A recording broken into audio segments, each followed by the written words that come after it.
I'm Matt Martelli. This is the Off-Road Racer podcast, and I'm here with Trey Gibbs. What's up, man? How you doing? Dude, I'm doing super good. Beyond busy right now and excited to get back racing. Yeah, I bet. So you're about to start short course season, right? We were just talking about you finally have a shop that you guys bought, right, in Green Bay? Yeah. So for the past couple of years, we've been renting a shop, and it's cool and all, but really for my program and the direction we're going with it, we had to make that financial decision to go buy a shop. It's really the thing that kind of makes sense with us. I mean, we're back there for 5 months, and honestly, renting a shop's cool and all, but actually having your own shop and your own tools and really just having it set up the way you want to was the idealist decision. So, it's an awesome thing, and super excited to see how it goes this year. Yeah, all you have to do is do that drive once with the trailer from San Diego to Crandon and back, and then you're like, all right, I don't want to do that again. Yeah, right? exactly. Especially over the Rockies. I've had some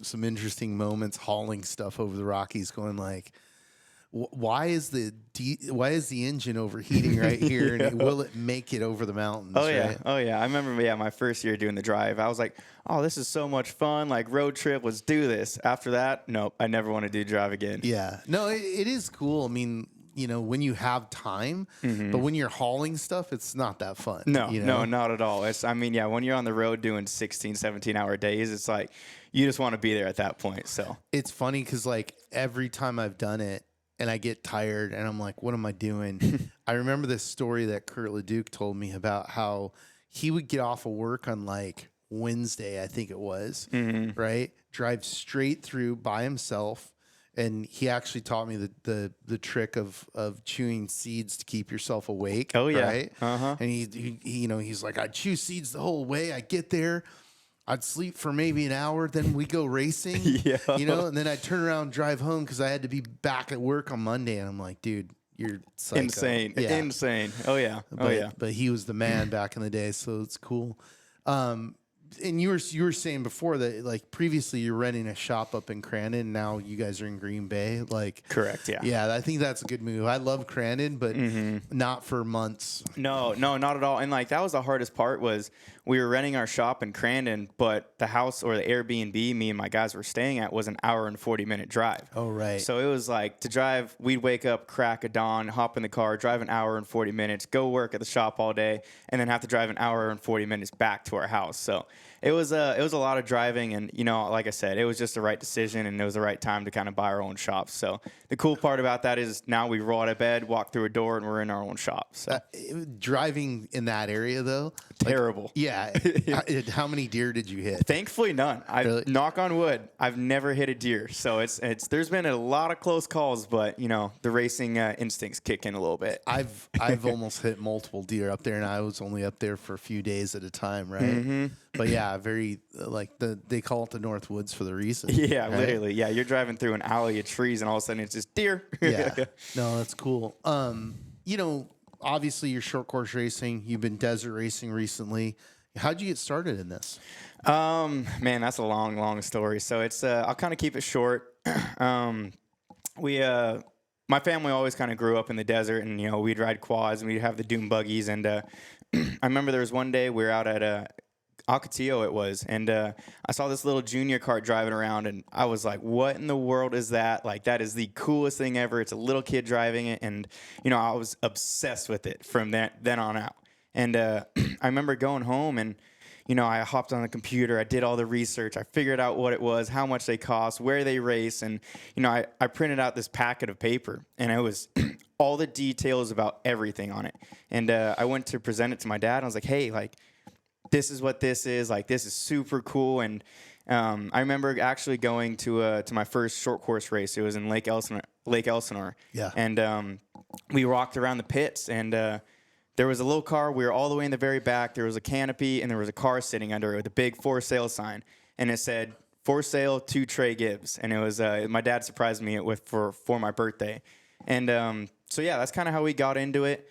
And it was really supposed to just be a son and pop thing. Like, we was supposed to go out, just have fun. It's something to do on our weekends on the off time. And I still will never forget my first race. Because before this, I've never been in a car. We just decided to hop in the car and go racing. Right. And it was an absolute nightmare. I rolled left and right. I jumped a K-rail, but even then, I was obsessed with it. Even though it was a terrible weekend, just something about the adrenaline and just the family that was there at the track, I was absolutely obsessed. And How old were you at that time? I was 13 when I first hopped in one. So started, which is crazy because now kids are starting these things at like 6 or 7. Yeah. So, but yeah, no, it's that first race was terrible. But like I said, I was absolutely obsessed. And we went on to keep racing, and it just turned out to be semi decent at it. And first year we got rookie of the year, and I think it was like 6th in the championship.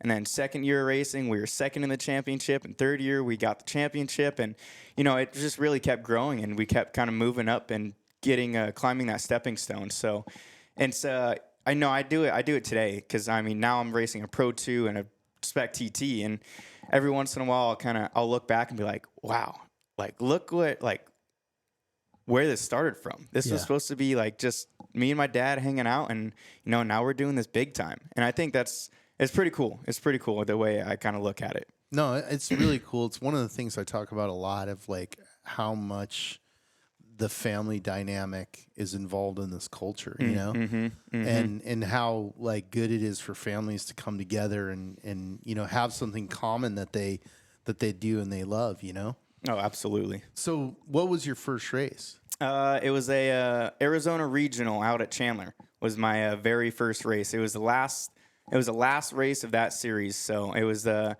championship was being settled, and it was right before the season was ending. So we decided to hop in our trucks and trailers and drive out there and give it a shot. And, now, I don't remember the course that they ran you on, but I remember the moon bumps at Chandler. Did they run you through those? No, they had an abbreviated course. Okay, yeah, yeah, that was good because those were crazy, gnarly, right? It was really cool. Mm-hmm. Another track feature that Tony Vanillo designed, which was badass. That's cool. And so, what was that like? You're like, okay, cool. This was the race was a disaster for you, but you're like, all right, I'm in. Oh, 100%. It's like you said, the race was an absolute disaster, but myself, I like challenges, and that right there was probably the hardest challenge I faced to that day. And I was like, I'm not going to let this beat me. Yeah. And, that's where that off season, we put our heads down and we went and rented the track, and we tested and just started burning laps and burning fuel and burning tires. And that's one thing I've always been super critical in, and is being behind the wheel as much as I physically can, even if that's on-road, off-road, that's on a simulator. It's just having the steering wheel and the feeling of the pedals is your best trainer. So that's kind of what I've been driving off of. Yeah. Now, did you have anybody helping you guys in the beginning? Yeah, we brought in, his name was Cameron Anderson. He was kind of the one that sold the kart to my dad and myself, and he ran mod kart programs, and he was really the one that kind of mentored me in a way in the very beginning. He was my driving coach. He was my mechanic. He was really kind of everything in that team. So truthfully, without him, I wouldn't be in the position I am today, because he was really hard on me, and he made sure it was, we don't go out to race to mess around. We don't go out to lose. We go out to win. And he made it damn clear. I remember he used to tell me, it was, if I wasn't on or if I kept messing up, he'd be like, if you're going to drive like this, pull it off the track and load it in the trailer. We're going home, because we don't come out here to settle for a second and third. We want a first. So it's and I think that's always been kind of my mentality. It's we go out for a first, and we do everything we can to make it happen. Right. Yeah, no, that's really cool. Like you got to learn. I mean, it's really a life lesson, right? Through short course racing. Mm-hmm. Yeah, no, it's you brought up life lesson. It's crazy to look at how much off-roading and just the people around you have taught me. So it's a lot of things that I'll carry for the rest of my life, definitely. Yeah, it's very unforgiving, especially short course, because the difference between short course and desert is, desert, you can make mistakes and nobody sees them. Everybody goes, well, what happened? You can, yeah. Even if you screwed up big, you're like, well, a bush jumped out or whatever the story is, right? Mm-hmm. Short course racing, you're in front of everybody. Every mistake, every success, it's right in front of everybody. And you get to the finish line, and they're telling you what you did wrong or what you did right? Yep, exactly. And that's like I love both desert and short course racing, but I think the short course is just different. It's different because you're side by side doing 100 miles an hour for 15 minutes. It's the adrenaline is unlike anything else, but at the same time, it's like desert racing. I think it's cool because I get to be in the truck for 8, 10 plus hours, and it's like that drive time you can't beat it.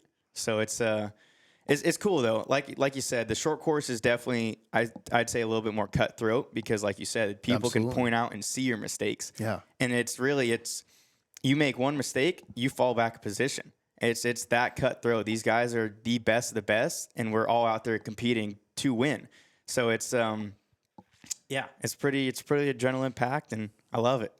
Now, so you went from trophy carts. Then what was your next step up? So after I got the championship in the trophy cart, I moved up to the to the pro buggy, and took a couple years in that to kind of figure it out. And it was a lot going on. There was a cutting brake, there was an H pattern, you had the clutch, so it was a lot of new learning curves. But at the end of the day, we ended up getting the championship in that, and then moving to pro light.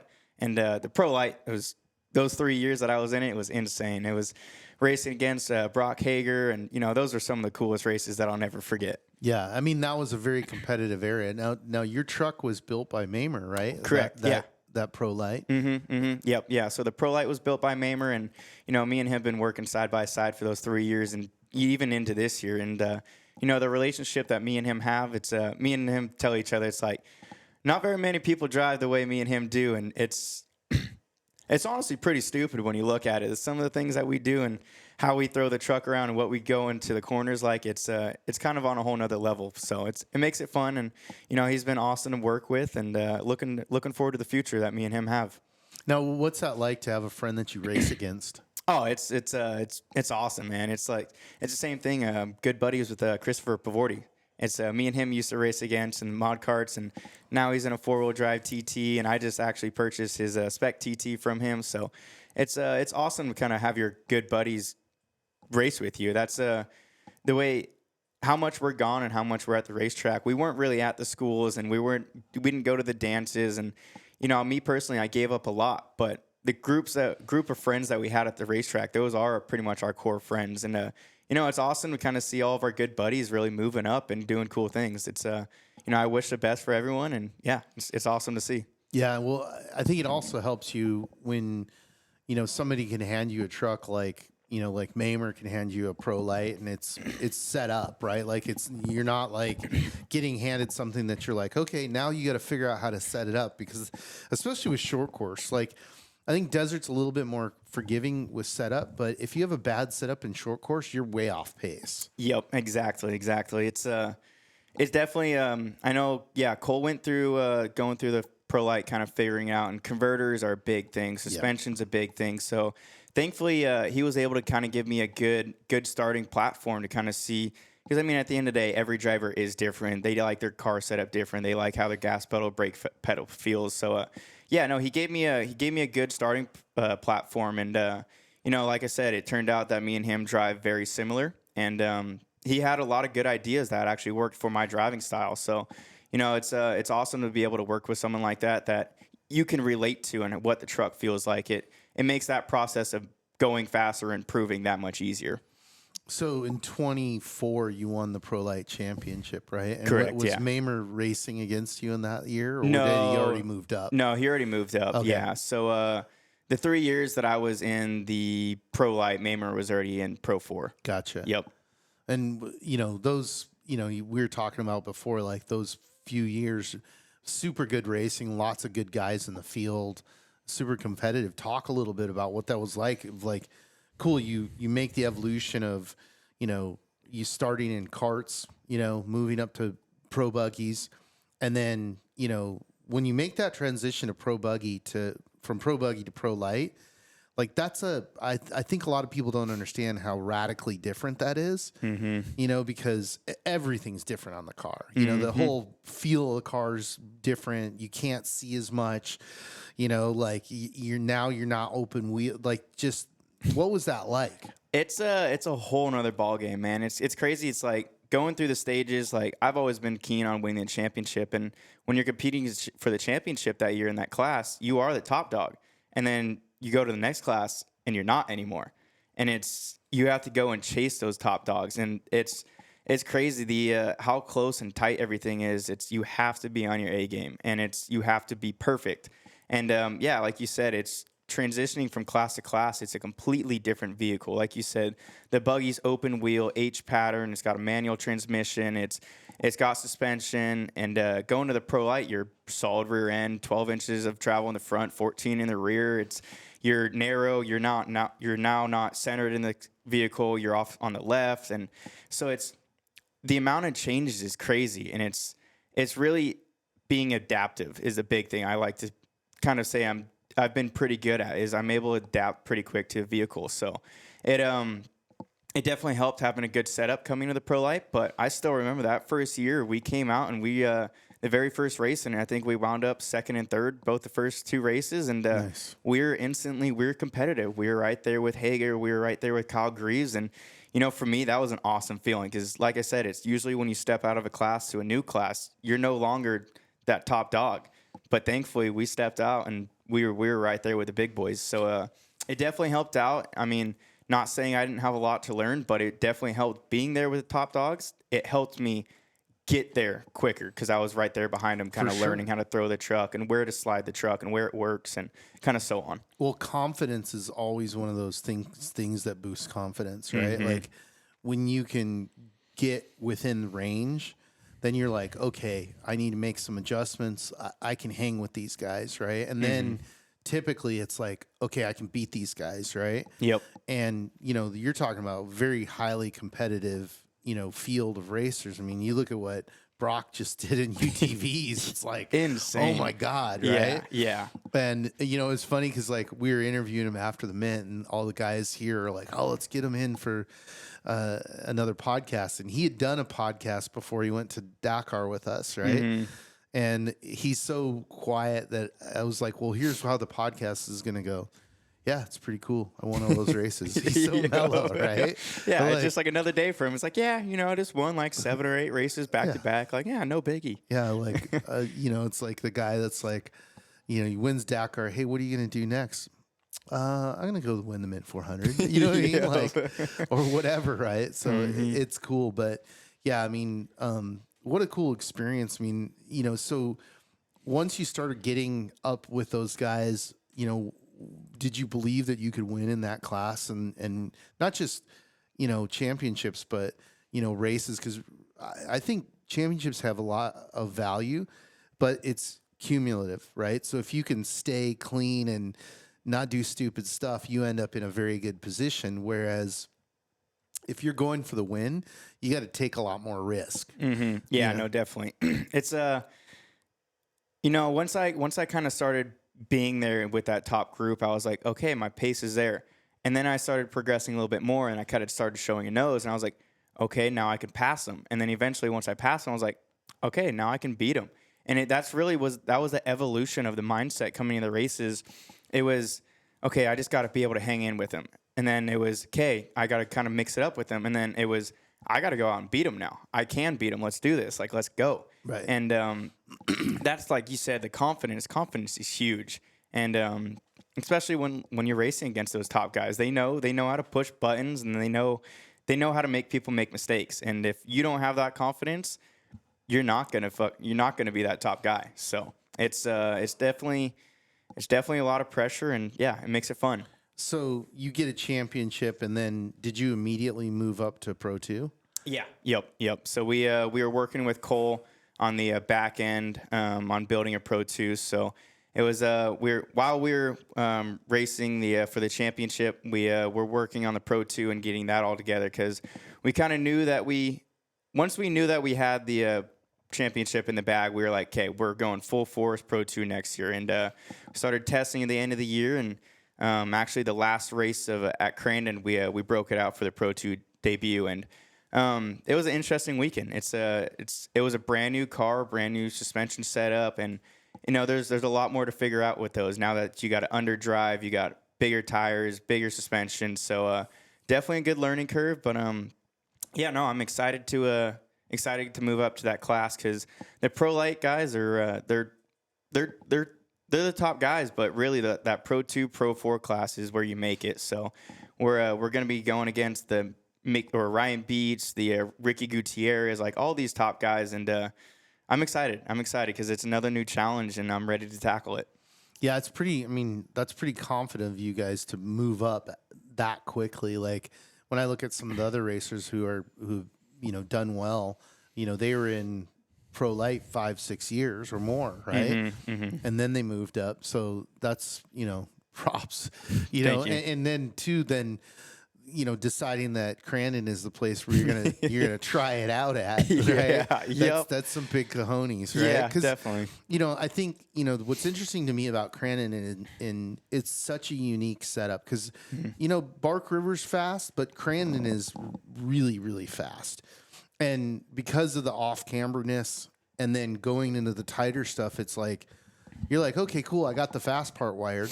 But then you go through, the front section around and come into Oregon and you're like, whoa, like there's only one line through that. And if you're off the line, you're way slower than everybody else, right? Yep. So it's kind of like, I don't know, it's definitely the deep end. And then you have the hometown guys, the Greaves and a few of the other guys who they're there on that track all the time. They've been there for decades, right? They know it, right? And Johnny transferring his knowledge to CJ, gets him there a lot quicker. I mean, CJ's a phenomenal driver, but he has the home field advantage. So yeah, that was the deep end. What was that like? Were you nervous coming out into that track, or were you just like, hey man, I'm gonna see how it goes? And it was definitely a nerve-wracking thing. Thankfully, we did test kind of previously, so I kind of had an idea for the speed and the feeling of it. But testing compared to race weekend is completely different. I mean, when you have 20 different trucks all around you and you're side by side, you can't take the same line over and over. You got to be able to move. So it was definitely a little nerve-wracking, but at the end of the day, I knew I wasn't in points, so I wasn't trying to put a lot of pressure on myself. I was really just mainly kind of trying to see where I stack up in the field and where my program or my Pro 2 program is right now. Sure. That way I knew how much work I had in the offseason, what I kind of needed to figure out, and how much pace I needed to find for coming into this 25 season. So it was definitely a good experience. We showed we have something there with that base platform, and obviously definitely lots to work on, but the team I've surrounded myself with is absolutely awesome. And I've been growing this season. I mean, I brought on some new partners, and I'm really looking forward to seeing what this 2025 season has in store. Yeah, it's going to be interesting. I mean, I'm excited for you too. It's like, going through that ladder system, I think, is the best way to do it. I see, back in the day, there were a lot of guys who just jumped into Pro 2 and, crashed a lot, right? And the bummer about that is I don't think that teaches you anything, I think that, if you come in through the ladder system, you're gaining all this knowledge in a way that's not super stressful. And you're getting laps and you're getting time in versus like, hey, I made it 6 laps and crashed the shit out of my Pro 2. You know what I mean? Yep. No, absolutely. So no, that's cool. So for you in short course, what's your favorite track? Oh, that's tough. I mean, if I were to pick a favorite one, it'd probably be ERX. For some reason, just that they have a pretty rad double kind of whoop section that you can double through, and then they have this big like kind of jump that you jump down a hill, and it's like the elevation change is pretty rad. So yeah, and when you can put like a good lap together, the way it flows and the way it feels in the truck is unlike anything else. So if I were to pick a favorite track, it'd probably have to be ERX. Yeah, ERX has really nice flow, and for spectators, great spectating track. Definitely, yeah. I'm always surprised that track hasn't become more like a bigger event than it has, especially with its location being near two giant cities, right? Yeah, in between the two twin cities. So definitely. No, I think like you said, it has the right things. I think it just the publicity, and it just needs to get pushed a little bit more. And I think that's our whole sport in general. It's just we have such a rad sport, and short course is bitching. It's insane. I mean, desert too. Like just this off road family is a whole. We're a small like niche group, and we like to do cool things, but we just need to expand. And I mean, look how big like Supercross is. It's insane. And I think what we do is better, if not the same. So it's Oh, I think it's better. Yeah, Let's just I go think- ahead and say yeah, it. yep. I look, I think Supercross is rad, but I think more people will look at, short course racing and relate to it because it's a truck. Yep. And I'm old enough to remember, the Mickey Thompson era, and like people forget that Supercross was the halftime show for Mickey Thompson. In fact, I remember when they brought it in, everybody's like, "What's this?" Right? Like they thought it was cool because pretty much everybody started on bikes, when I was a kid, Yep. and then they moved up into 4-wheel vehicles. But yeah, 100%. I mean, that's why, we were trying to put together a short course race at the Mint. Didn't quite pull off the funding for it, but we'll get it done next year. And help get it more exposure, the exposure that it deserves. So what made you decide to cross over into desert racing as well? I just saw the obviously short course is awesome. It's kind of where I started, so that'll always be in my heart. But really, it's just the partnerships that are in desert are huge. And right now, it's short course. Short course is good, but it's not what's doing it right now. So I kind of saw where my program was and what I had and what I was working with, and I saw an opportunity in desert, and I said, okay, I kind of need to start moving my program that direction because of the partnership, of the opportunities that were there.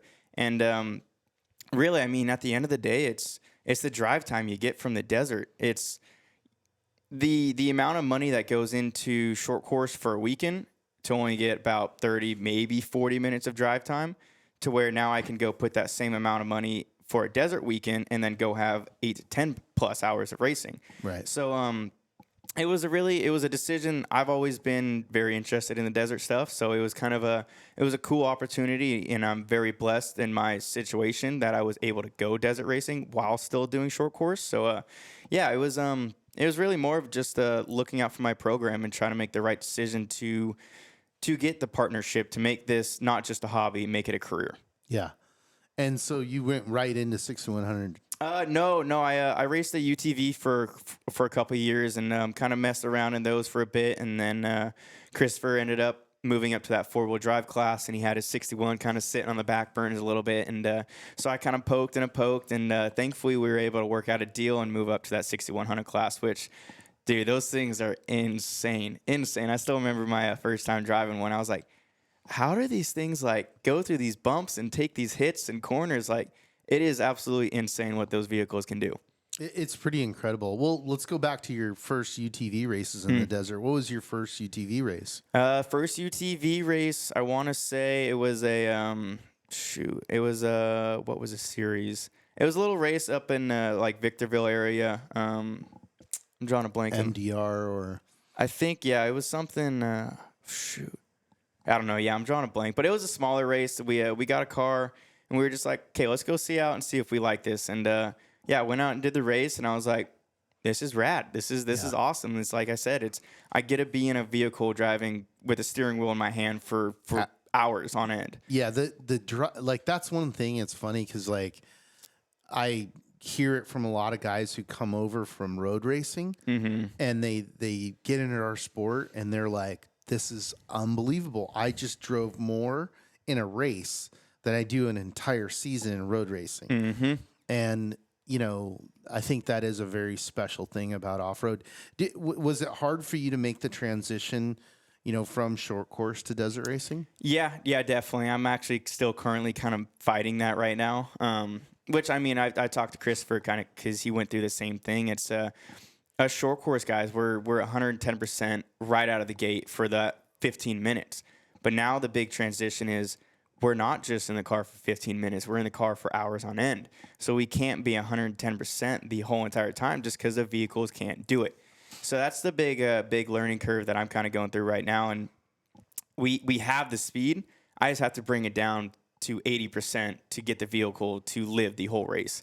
So, yeah, I think that's one of the biggest learning curves that I'm going through right now. I mean, other than the Spec TT and the big tires and the big suspension, the vehicles move completely different compared to what I'm used to in my short course. So still a lot to learn in the spec truck, but we showed some real speed. We have some decent finishes, and I'm excited to see where the rest of this year takes us. Well, I think one of the things that I saw, which was impressive, is you qualified first at the Baja 400, right? Mm-hmm. And that was a stacked field, right? Yeah, for sure. So that was exciting. Yeah, it was. That race still, because I remember going down there and first Baja race ever. Like, still, I think that was my third race in the truck. So we went down there just for the experience, and I remember telling my dad, like, hey, like, qualifying is here. Like, if I get a top 5, maybe 6th, 7th, like, I'm totally fine with that. Like, I just want to go out and run a good race. And, qualifying comes around, and the short course kind of put the helmet on. The whole game plan went out the window, and I still remember coming across the finish, and, I was driving back to the pit, and Christopher and his filmer, Ben, run up to me, like, screaming and pumping. And I was like, what's going on? And they're like, dude, you just qualified first. I was like, no way. And from that moment, I was like, oh shoot, like, here we go. Now I'm in that first position. Like, the whole game plan of me just kind of hanging out and driving just went out the window. Yeah. So it was sadly, qualifying was awesome, but coming to the race, I let the pressure get to me. Sure. I was in my own head and made a mistake and took us out of the race pretty early. But it is what it is. It's talk about that, because I think one of the things about racing that is weird to me is some people don't want to talk about their failures, mm-hmm. and I think it's really important to talk about the failures, because if this was easy, everyone would be doing it. Yeah, it just wouldn't mean as much, right? Mm-hmm. And Baja in particular, you're racing against guys who have been down there for decades. They know it front and back. Like, I could tell you that course you went out on, I've been there to Ojos 1,000 times, right? Mm-hmm. Yeah. So I know it. I'm like, hey, like, and that was the one you got hung up on the rock. Yeah. Yep. Yeah. Yep. So like remember, okay, like you want to beat yourself up about it, mm-hmm. but you know what you weren't? You weren't Robbie Gordon hitting high centering on a rock in the middle of stuff, right? That he knew about. Yep. Right. But he was in dust, mm-hmm. right? So mm-hmm. like even seasoned veterans like Robbie, like, shit's gonna happen, mistakes are gonna happen, and that's part of the learning curve. It's just like I equate it to MMA. Like, you're gonna get your ass kicked. Oh, for sure. And you got to be able to go, okay, well, why did that happen? How do we prevent it? So on and so forth. But talk about what that experience was like. So you go off the line, you're like, oh man, you're nervous. There's 40 something spec trucks behind you. Mm-hmm. Pressure's on. There's one line out of town out to Ojos, and mm-hmm. then it starts to open up to a couple lines, but even still out there, there's some passing lines, but it's all pretty much one line, really for a while. Yep. Yeah, no, definitely. It's like you said, it's come race day, helmet on, and I'm beyond nervous, dude. Like, throwing up, like just losing it. And I don't know if it really was because I was more nervous about the race or if I was more nervous about the guys behind me and me screwing up. So I think I pretty much put it into my own head, and I really did it to myself. But yeah, no, we started the race and it was going smooth, man. I was just about to settle in. We were catching this one car in the dust, and I came around the corner, and there was a big rock on the inside and a big rock on the outside, and I pretty much went to set up the truck, and the corner was pretty silty, and I just was still learning the truck, didn't know how well it turned in the sill, and went to turn, and it pushed kind of up off the ledge, and went to throw it in reverse and ended up burying the truck. So it, and that moment right there, I was like, dang, like, I just did that. But like you said, it's off-road racing. Stuff happens, and every day can't be a good day. But thankfully we some of the locals ended up helping us getting the truck unstuck, and as every driver knows, when you make a mistake like that, you're pissed. So I was seeing red, and wasn't really quite listening to my co-driver. I was missing calls, and I was just more mad at myself. So I was driving the truck 120% when I should have been driving at 60. And we were chasing down some vehicles. So I was in the dust. We were going through Ojos, just about to get to Europan, and So I pre-ran this section in a UTV, and I had this line, and it split between two trees, but UTV is a lot more narrow than a spec truck is. So in the dust, I had this line, was going through the dust and driving the spec TT, and the way the shadow was with the dust, I just didn't clear the tree and ended up clipping the front corner. So it ripped the spindle pretty much off the upper and lower, and that was it for the day. So I mean, like you said, it's an MMA fight. You're gonna get beat down, and you're not always gonna have a good day. And that's one thing off-road's taught me is you gotta get back up when you're down. And we never say quit. We love this sport, and we do anything to keep doing it. And I ain't done yet. We're gonna be back, and we're gonna be better. Yeah, no, that's cool. I mean, look, I can tell you just personally dozens and dozens of stories of being involved with, Team X, and, things happen, whether it was the driver failing or mechanical failure. I mean, that's all part of it, right? Like, you have to have the tenacity, the wherewithal to take that and to keep going. And it's another life lesson, right? Of like there's only one direction, that's forward, right? Exactly. And, but I was excited, like, obviously you're fast and short course, and there's this relationship between short course and desert racing, which goes back to, the Mickey Thompson era, right?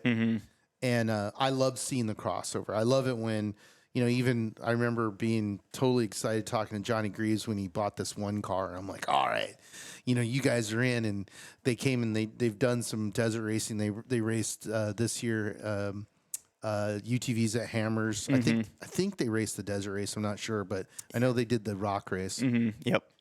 But still, I think it's that relationship between the Midwest and the West Coast and short course and desert race. I think it's important, right? Oh yeah, super. So I was excited to see like you make that jump, and I'm like, cool. And then not just UTVs, because now I'm remembering you racing the UTV, but then moving up to trucks, I'm like, all right, cool, because now we have another young, fast guy here that, let's face it, you're also very marketable, right? Which is cool, which is what we need. Yep. So I'm excited for you for the future of desert racing and short course racing. So yeah, no, I'm beyond excited. And like you said, it's we kind of are that younger generation. I mean, you have your Bryce Menzies, your Alan Pudia, your Rob Mack, and those guys are still at the top of their game right now. But the way I kind of see is eventually time's going to kind of come around to where it cycles up. And right now there's Christopher, there's myself, there's Jack Olliges, there's all these young guns that are all fighting for that top spot. And, I think it's really good because it's a competitive time right now. And like you said, it's the marketing right now is there. It's we're all young. Social media is huge right now. I mean, that's one thing. I mean, social media alone is one thing I'm really trying to push this year, because previous years I've been focused on, okay, race cars, we got to be fast. Let's win races. That's it. Just focus on race cars. But now it's where my program's at is I can't just focus on just race cars anymore. If I want to actually make this a career, I have to turn it into something that's marketable, and I have to have my partners happy, and I have to be able to bring partners in that help me provide for my career. And I think that's the big thing this year that I'm really trying to make strides in, is really kind of market my team as a business. And Christopher's done a killer job at that, and I'm trying to kind of follow like his avenue. And I mean, he's killing it right now. So if I can kind of take a couple things from him and learn from him, I think we got a good thing coming for this year. No, I totally agree. I mean, going back a few years, like that was one of the things that drew us into the sport at a certain time was, it was Brian Eichler, Andy McMillan, and a few other guys. Later on it was Dan and Luke, where we saw like younger, more marketable drivers coming in.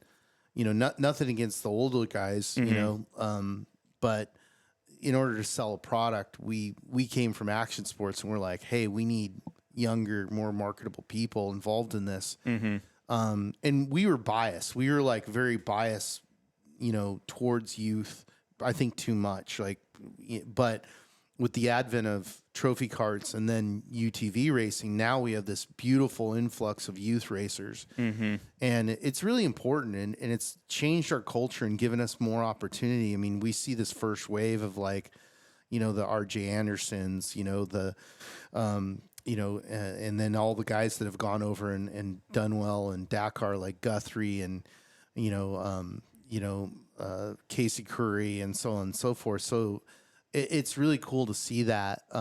But same thing, like I really like, you know, the continuance of the younger generation of guys coming up to the kind of the pro level, right? Like Pro 2, you know, Pro Light, you know, spec and trophy truck, excuse me, and trophy truck. Like it's exciting, you know, like Pavorde, I you know, like when I look at him as a young man and as a marketable person, I'm like, this is great, right? Like, you know, he is different from, let's say, a Bryce Menzies or even you, right?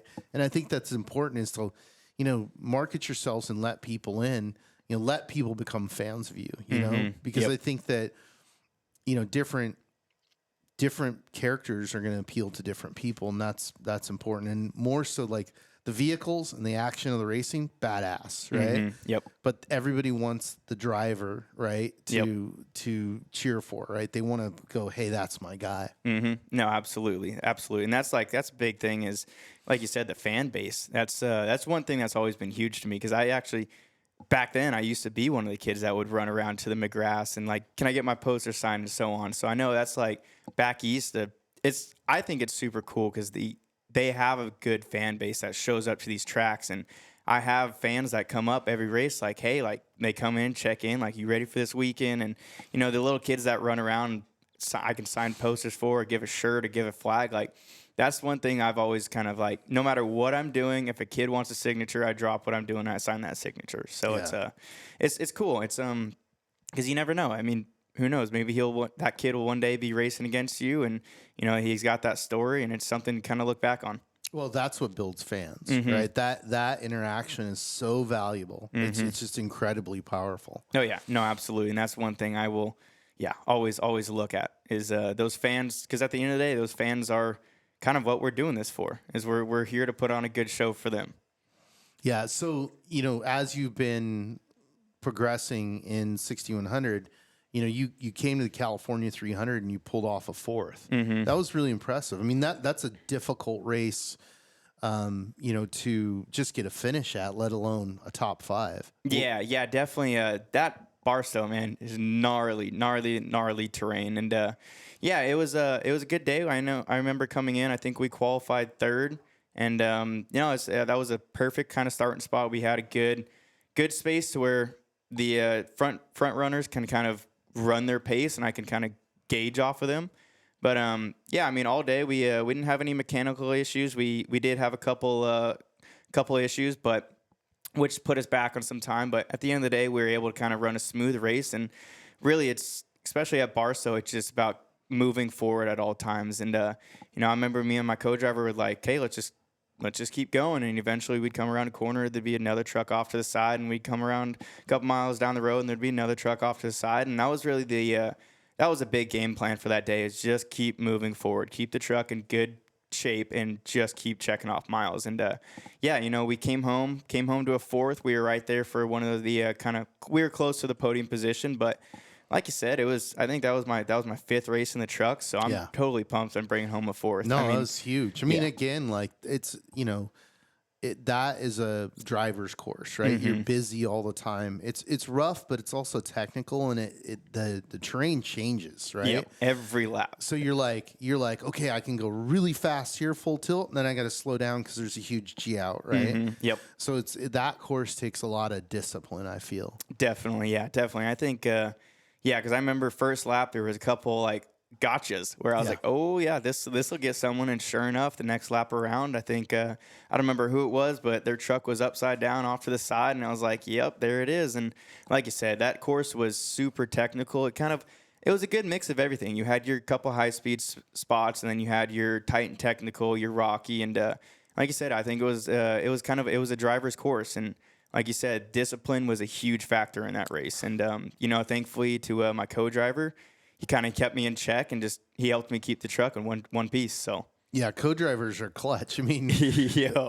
Tell us about your co-driver. Yeah, so without him, man, it's a whole nother ball game. It's short course, it's just me, myself, and I, and that's all I have to worry about. It's myself and that truck. But now that we're going for hours on end, we have to do tire changes, and we have to worry about that kind of stuff. That co-driver is really your right-hand man. Like, he's reading that course to you, and he's reading off calls, and you have to have absolute faith in that co-driver to be able to go fast and do what we do. It's because at the end of the day, that trust factor is what kind of makes or breaks your day. And it's, if you don't trust his calls, you're not going fast. And if you're not going fast, you're not winning.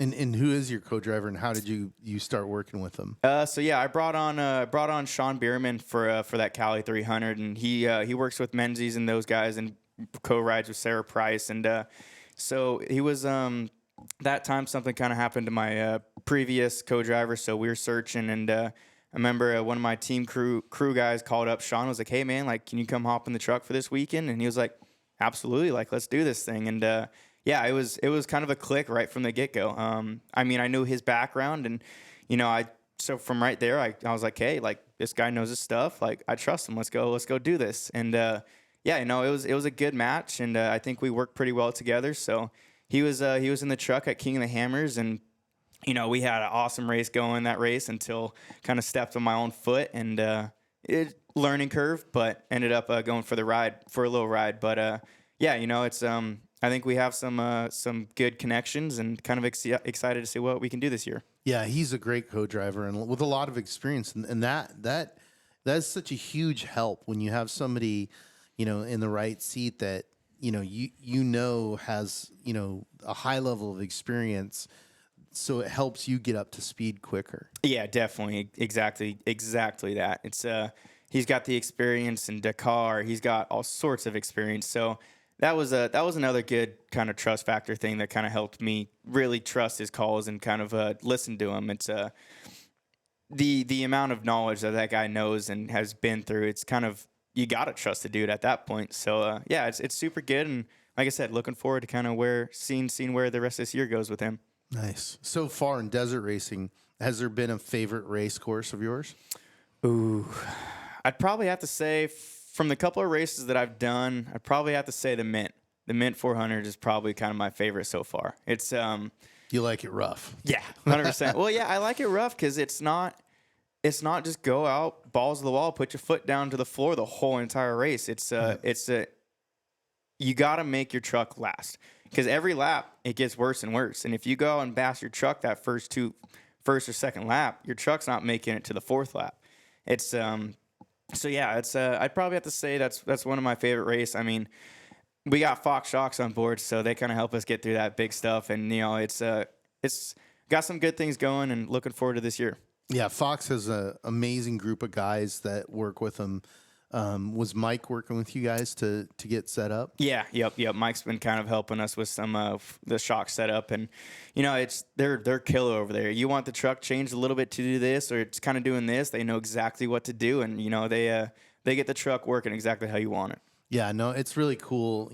Again, when you have a knowledge base like that can just bring you up to speed and go, yeah, we know how to set up a 6100 or trucks, unlimited truck spec, and get you into the realm, and then make personal adjustments or style adjustments after that. Yeah, definitely. It's like you said, it's they know the amount of knowledge that those guys know over there. They know they definitely help kind of bring you up to speed and what you actually need and what the truck needs. And so it's super good. It's an awesome relationship that kind of working with them, and it's going to be good. They got some killer guys, and excited. Nice. So the plan for this year, right? You did Hammers. Yep. Right, and you're about to start Champ. You're gonna run a full season of that.